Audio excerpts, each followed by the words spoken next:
ٹھیک ہے۔ بسم اللہ الرحمن الرحیم۔ مروان بن محمد کا عہد خلافت۔ مروان بن محمد بنو امیہ کا آخری خلیفہ ہے، اس لیے عام طور پر خلیفہ بنو امیہ کی تباہی و بربادی کا ذمہ دار اسی کو سمجھا جاتا ہے، مگر حقیقت یہ ہے کہ بنو امیہ کی بربادی کے سامان اور اس کی خلافت سے پہلے ہی اس کے پیش رووں کی خلافت کی غفلت سے مرتب و مہیا ہو چکے تھے۔ مروان کی خلافت کا زمانہ کچھ عرصے کم 6 سال ہے۔ اس مدت میں مروان کو ایک روز بھی چین سے بیٹھنا نصیب نہ ہوا۔ اس نے عہد خلافت گھوڑے کی پشت پر ہی بسر کیا۔ اس کی جفا کشی، بہادری اور اس کے عزم و استقلال کا صحیح اندازہ اس لیے بھی نہ ہو سکا کہ اس کے ہاتھ میں ایک ایسی سلطنت دی گئی جو ناقابل علاج امراض میں مبتلا تھی۔ مروان اگر چند روز پہلے تخت خلافت پر بیٹھتا تو یقیناً وہ دولت امویہ کی بربادی کو ایک طویل زمانے کے پیچھے ڈال دیتا، مگر وہ موجودہ خرابیوں اور بنو عباس کی سازشوں پر غالب نہ آ سکا۔ مروان کوئی ایسا غیر معمولی عالی دماغ اور عقل مند بھی نہ تھا کہ کسی قریب المرگ سلطنت میں از سر نو جان ڈال سکتا۔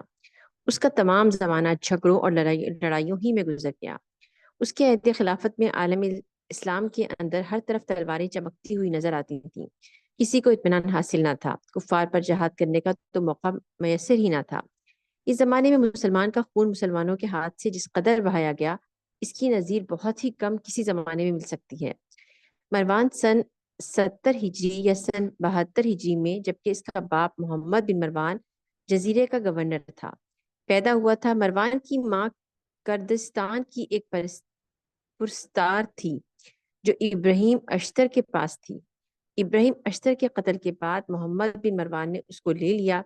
اس کے پیٹ سے مروان پیدا ہوا تھا۔ خلافت بنو امیہ پر ایک نظر۔ حضرت عثمان غنی رضی اللہ عنہ کی خلافت کے نصف آخر سے جو اندرونی خرخشے اور خرخشے کیا کہیں گے، اندرونی سازشیں، جی سازشیں جو مسائل پریشانیاں شروع ہوئی۔ اچھا، سازشیں پریشانیاں، ٹھیک ہو گیا۔ اندرونی خرخشیں اور خفیہ سازشیں شروع ہوئیں۔ ان کا ایک ابتدائی حصہ اس نتیجے پر ختم ہوا کہ حضرت امیر معاویہ رضی اللہ عنہ خلیفہ تسلیم کیے گئے اور خلافت بنو امیہ کی بنیاد رکھی گئی۔ خلافت بنو امیہ کی ابتدا ہی میں اس کی ہلاکت و بربادی اور عالم اسلام کی بدنصیبی کا سب سے بڑا سامان بانی خلافت بنو امیہ یعنی حضرت امیر معاویہ رضی اللہ عنہ کے ہاتھوں یہ پیدا ہوا کہ انہوں نے اپنے بعد اپنے بیٹے یزید کو ولی عہد بنایا۔ یہ ولی عہدی کی وبا ایسی شروع ہوئی کہ اس نے آج تک مسلمانوں کا پیچھا نہیں چھوڑا۔ حضرت امیر معاویہ عہدی کی وبا ایسی شروع ہوئی حضرت امیر معاویہ رضی اللہ عنہ کے اس عمل کا نتیجہ یہ تھا کہ وہ خوشگوار اور نافع نوع انسانی اور جمہوریت جو اسلام نے قائم کی تھی ضائع ہو کر اس کی جگہ خاندانوں کی حکومتیں جو نوع انسانی کے لیے ایک لعنت ہے، برباد ہونے کے بعد دوبارہ قائم ہو گئی۔ خلافت خاندان بنو امیہ میں حضرت امیر معاویہ رضی اللہ عنہ، عبد الملک بن مروان، ولید بن عبد الملک، 3 خلیفہ اپنی فتوحات ملکی اور قابلیت ملک داری کے اعتبار سے ممتاز حیثیت رکھتے ہیں۔ ان کے بعد حضرت عمر بن عبد العزیز اسی خاندان میں بالکل ایک نرالی قسم کے خلیفہ تھے۔ ان کی خلافت بالکل خلافت راشدہ کے اولین زمانے کا نمونہ تھا۔ عمر بن عبد العزیز پر چونکہ مذہبیت اور للہیت غالب تھی، لہٰذا وہ کسی پہلو میں کسی اموی خلیفہ سے مشابہ نہیں کہے جا سکتے۔ عمر بن عبد العزیز کی خلافت کا زمانہ اگرچہ بہت ہی تھوڑا زمانہ ہے، لیکن حقیقت یہ ہے کہ ان کے خلافت کے مرتبے کو بلند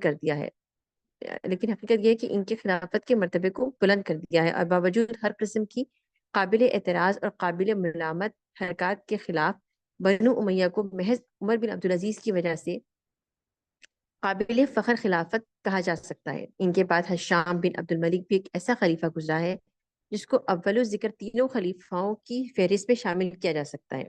ہشام بن عبد الملک کے بعد پورے 10 برس بھی نہ گزرنے پائے تھے کہ خلافت بنو امیہ کا عالی شان قصر منہدم ہو کر زمین کے برابر ہو چکا تھا اور اس کی بنیادیں بھی اکھیڑ کر پھینک دی گئی تھیں۔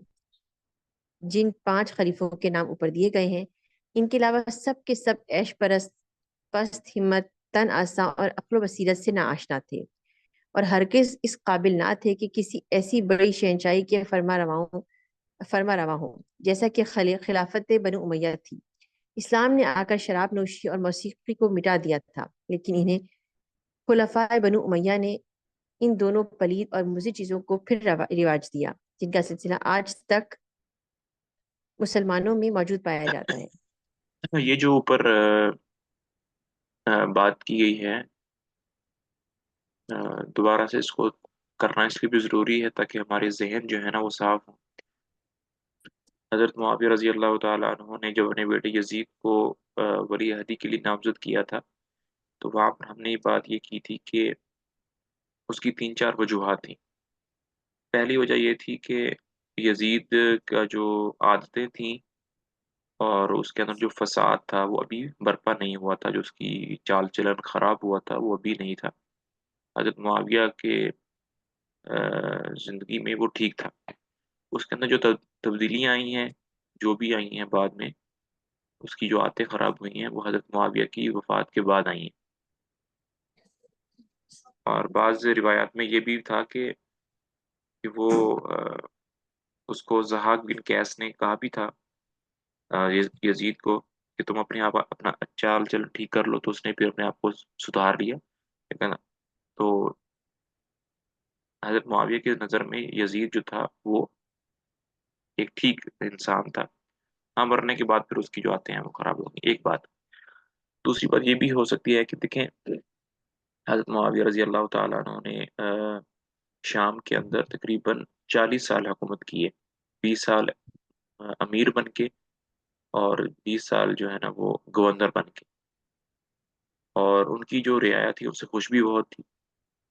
تو یہ بہت اکثر ہوتا ہے کہ جب ایک خاندان کسی ملک میں کسی جگہ پہ کوئی حکومت کر لیتا ہے تو اس ملک کی جو رعایا ہے اس کی ہمدردیاں اور وابستگیاں ہو جاتی ہیں اس گھر کے ساتھ۔ جیسے ابھی پاکستان میں ہم دیکھ لیں، میں نام نہیں لینا چاہتا لیکن پھر بھی کچھ خاندان ہوتے ہیں وہ ایک خاص سیاسی پارٹی کو سپورٹ کر رہے ہوتے ہیں، خاندان کے خاندان، نسلوں کے نسل، گاؤں کے گاؤں، انہیں کو سپورٹ کرتے ہیں، وہ کسی اور پارٹی کو وہاں دیکھنا بھی نہیں چاہتے۔ تو حضرت معاویہ رضی اللہ تعالیٰ عنہ کے زمانے میں حالات اتنے خراب ہو گئے تھے کہ کوئی مطلب تھا بھی نہیں، صحابی اس پائے کا صحابی تھا ہی نہیں، کیونکہ سب کا انتقال ہو چکا تھا، عثمان کا بھی، حضرت علی کا بھی، حسن کا بھی، اور حسین کا، سب کا انتقال ہو چکا تھا۔ تو مطلب اتنا وہ صحابی جو اتنے پائے کا انتظامی امور کو سنبھال سکے کوئی بھی نہیں تھا۔ اور یہ شام والے حضرت معاویہ کے خاندان میں کے علاوہ کسی اور کو دیکھ بھی نہیں سکتے تھے، تو حضرت معاویہ نے یہ ایک فیصلہ لیا کہ ان کے بیٹے کو یزید کو بنایا جائے، لیکن جو سب صحیح ثابت نہیں ہوا بعد میں جا کے۔ تو اس کو اجتہادی غلطی بولتے ہیں کہ انسان جو ہے وہ پورے کی پوری چیزوں کو اسٹڈی کرتا ہے، حالات دیکھتا ہے، پھر ایک فیصلہ کرتا ہے بالکل مخلص ہو کر کے یہ کرنا چاہیے، لیکن اس کو یہ تو نہیں پتا ہوتا نا کہ آنے والے حالات میں کیا ہوگا۔ تو حضرت معاویہ کے ساتھ بھی ایسا ہی ہوا، انہوں نے سارے کے سارے حالات کو اسٹڈی کیا اور دیکھا کہ کیا بہتر ہو سکتا ہے امت کے لیے، انہوں نے ایک فیصلہ کیا لیکن وہ بعد میں ٹھیک ثابت نہیں ہوا۔ تو اس میں حضرت معاویہ کی کیا غلطی ہو سکتی ہے؟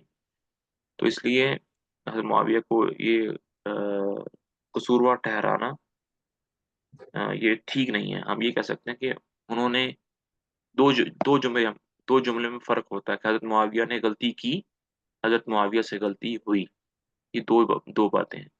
تو میرے خیال میں انہوں نے غلطی کی نہیں ہے، غلطی جان بوجھ کر کی جاتی ہے، غلطی ہو گئی ان سے، ایک فیصلہ لیا وہ ٹھیک ثابت نہیں ہوا۔ یہ ہر انسان کے ساتھ ہوتا ہے، ہمارے ساتھ بھی ہوتا ہے، آپ لوگوں کے ساتھ بھی ہوتا ہے کہ ہم ایک چھوٹا سا بڑا سا فیصلہ کرتے ہیں، کوئی بھی کرتے ہیں، لیکن وہ بعد میں ٹھیک ثابت نہیں ہوتا۔